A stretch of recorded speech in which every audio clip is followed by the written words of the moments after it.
Hello and welcome to another episode of Damien's Curry Counter. Today I'm going to be making chicken tikka masala. Yes, chicken tikka masala.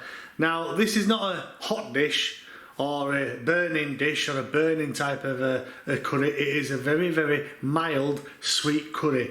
Now I like this once every so often, but I won't have it all the time because I do like my curries hot. So yeah, so I'll be making chicken tikka masala. And let's see what ingredients we'll be using today.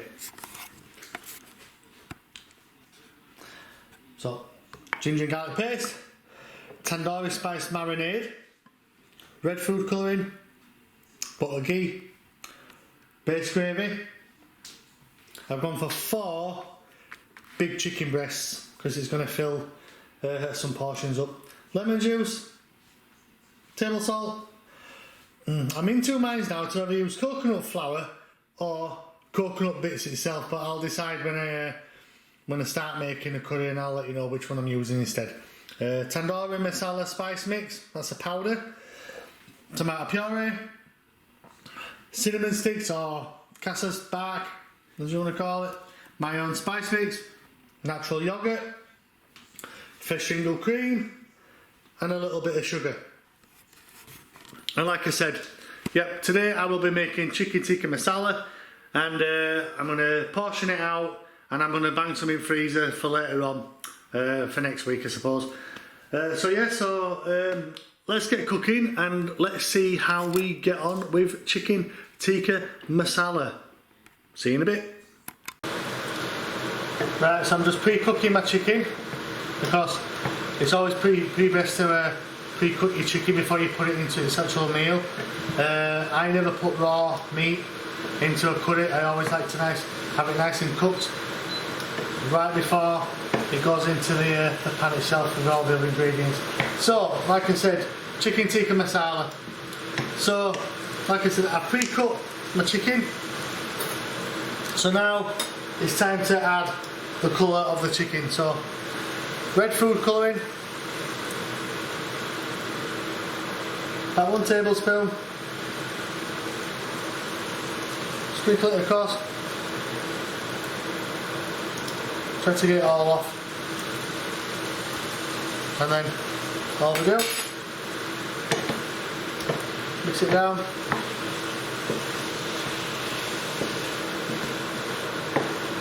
And that should get all the chicken coated.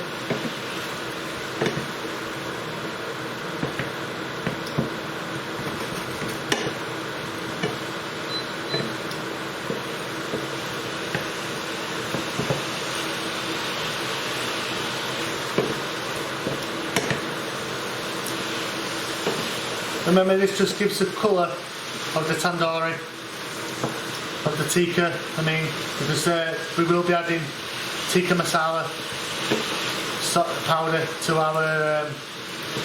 our list of ingredients when we're cooking.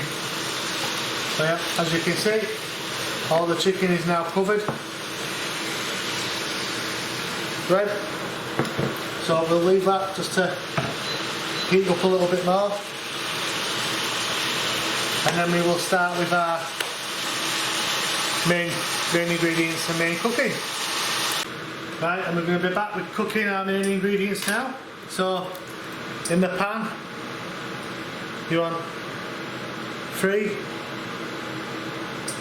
tablespoons of oil and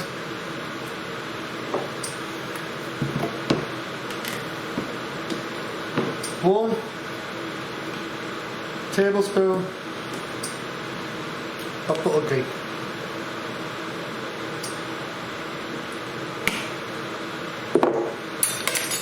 Inside there now, you're going to put cinnamon stick and let that to infuse the oil. As it heats up, the flavour from the stick gets in with the oil and the butter. Turn that up a little bit.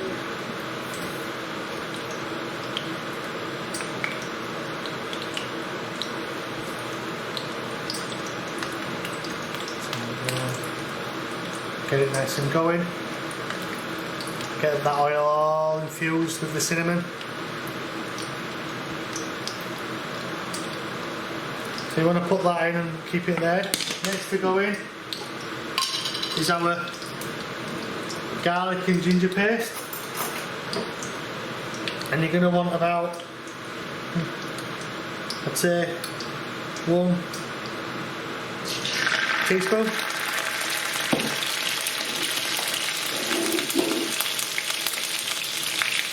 So, let me just explain.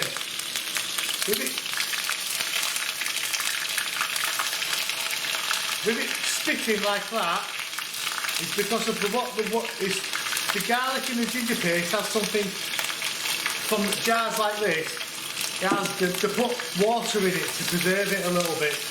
Now the problem is with putting water in is that obviously when you put it in oil, it starts to spit.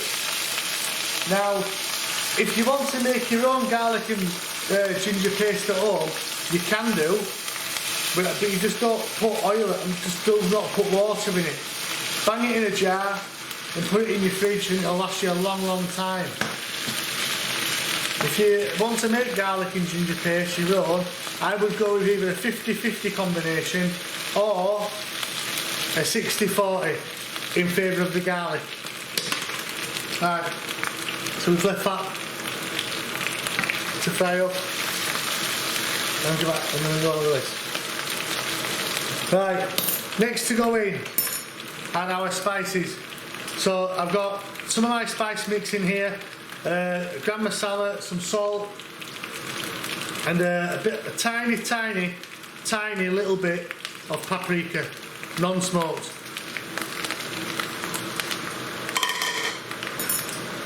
So again, give that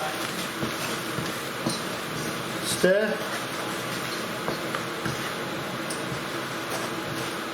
You see all the spices now are mixed in with the oil.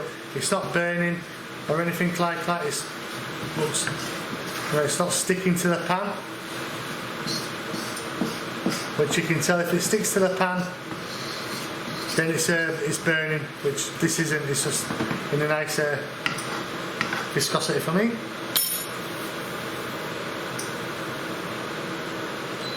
So next in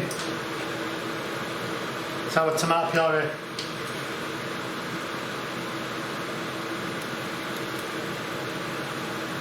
1, 2,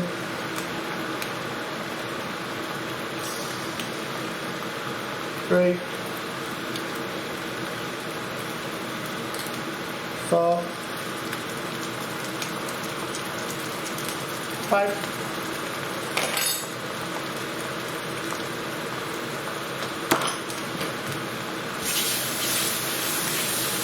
Stir.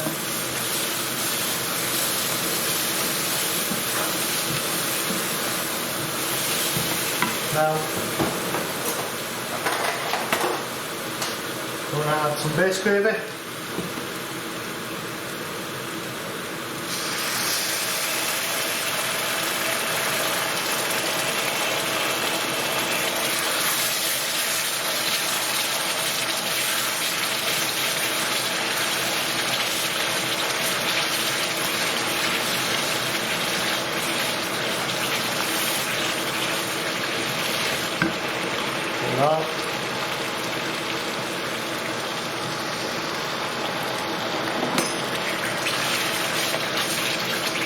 Getting good.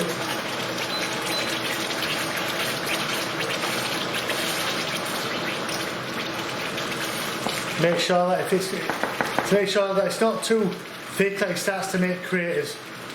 We call the bubbles in the middle of the pan craters.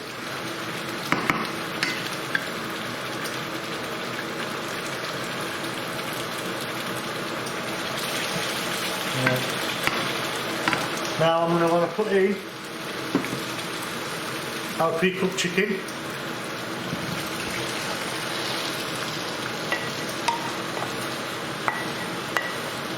Like I said, always add everything once. Once in the pan with the chicken, put it in the pan with the curry.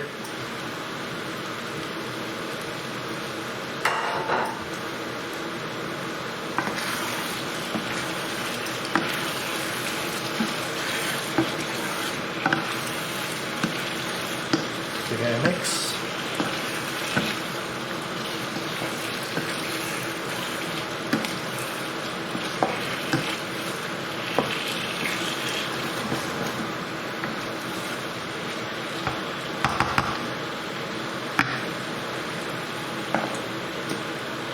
Add some more base gravy.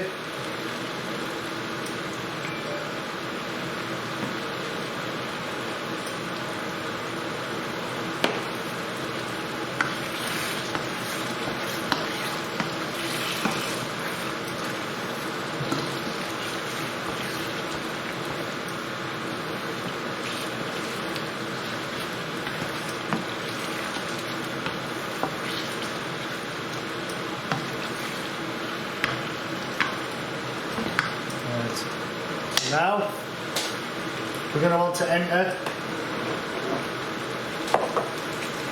our tandoori masala powder and this coconut powder. So you're going to want to put in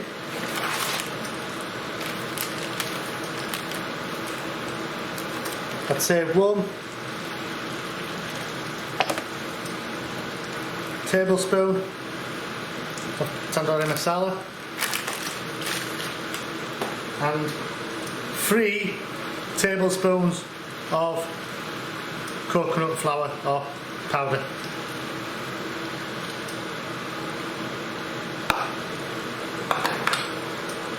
And then add a little bit of water because the coconut takes up all the moisture.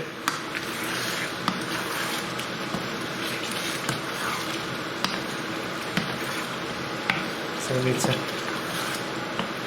get this to dissolve now. So turn up the heat now.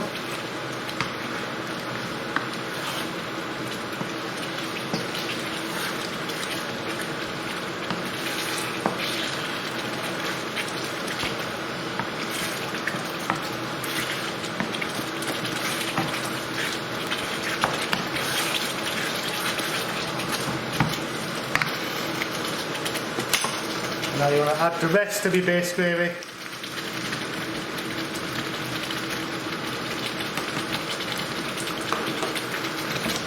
And then give it another stir.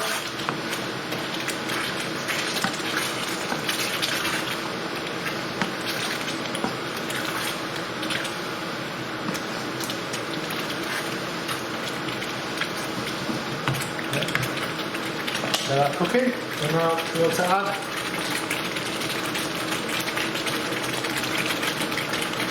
2 tablespoons of lemon juice.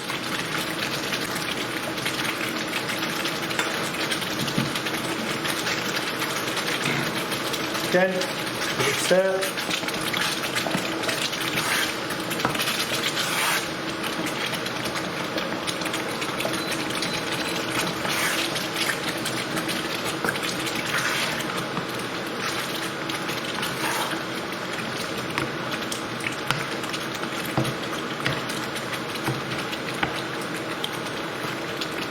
So again, we can make this meal darker by adding a little bit more red food colouring.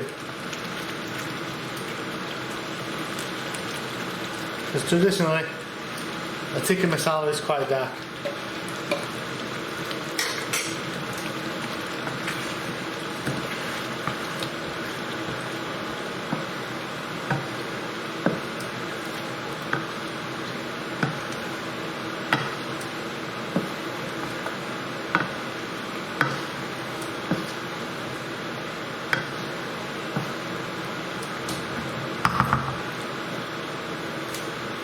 So next to go in is the sugar.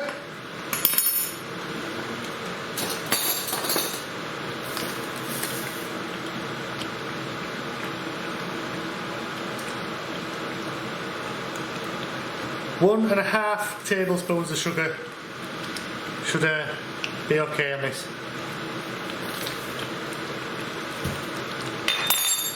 And again, give that a good stirring.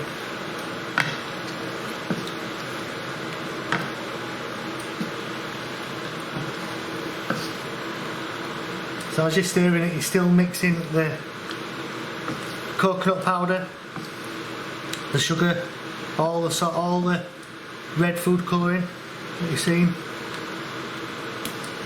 get it all mixed up nicely, and then what we do is from there, let it simmer for about 15 minutes, and then we'll come back to this and see how we have got on. Right, so we've let this chicken tikka now simmer for about 15 minutes, so we want to stir it up. Oh, so yeah, so the sauce is getting nice and thick now. So next thing we want to do, obviously, clean this up first.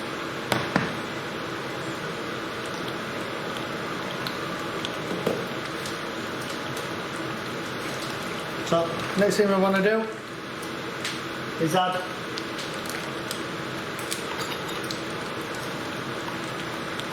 one tablespoon of natural yogurt,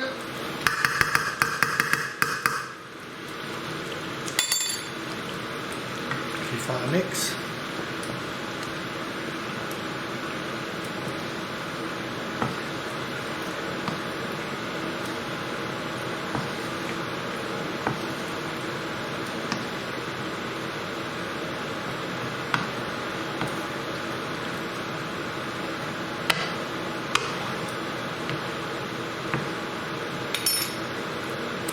And next,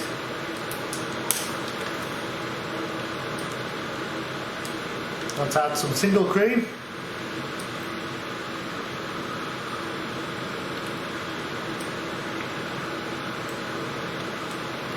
Nope.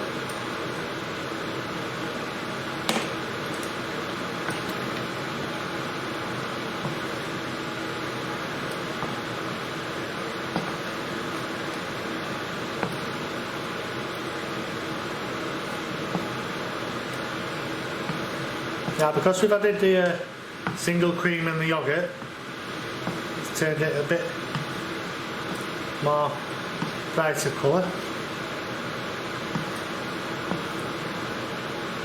So you can add again if you want it darker, or you like it in this colour, keep it as it is. If you want it darker, just add a little bit more red food colouring or beetroot powder. So now, because we've added the yogurt and the cream, you want to taste it now,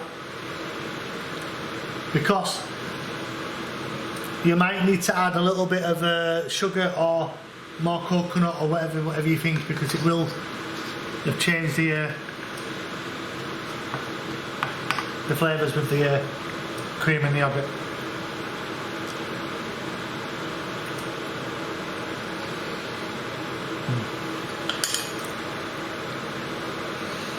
Oh, that's nice. Yep. To me, that's perfect now. Smells lovely. Now we can discharge the cinnamon stick now. It's done its job. But yeah, that's tasting really nice. Really nice, if I'm honest.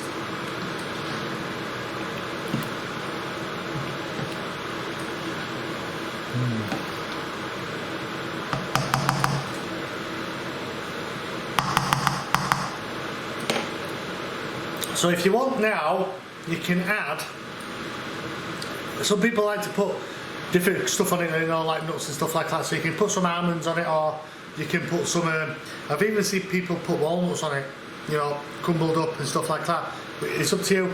To me, I'm just going to leave it like this, because that's just as it is, it should be now. And some other people do put now another scoop of butterglue on, but I'm not going to do that today. I'm going to leave that as it is, because it tastes that nice. I don't want to spoil it by adding more of the butterglue.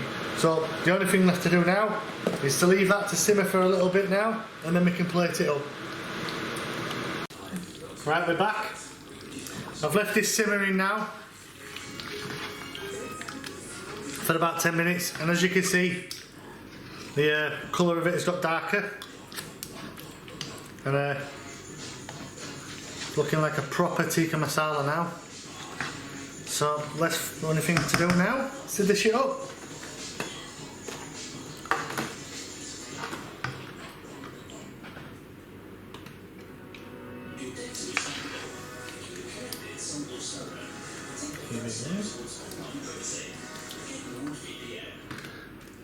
And like I said before, it's not a big hot curry. It's a nice, mild, sweet curry. A little bit like a korma, but just with tikka inside.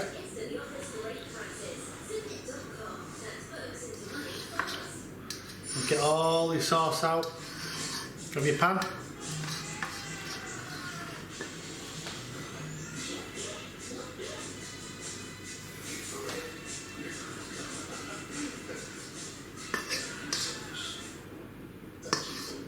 No need to dilute it out like that.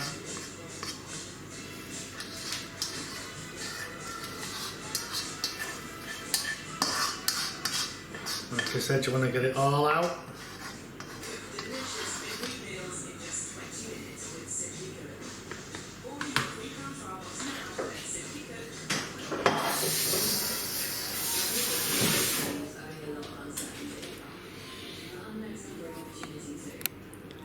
And there we have it. 3 nice, good sized portions of chicken tikka masala. So again, thank you for watching Damien's Curry Counter. Please like and subscribe, and I will continue to bring as many curries as possible. Thank you very much, and stay safe.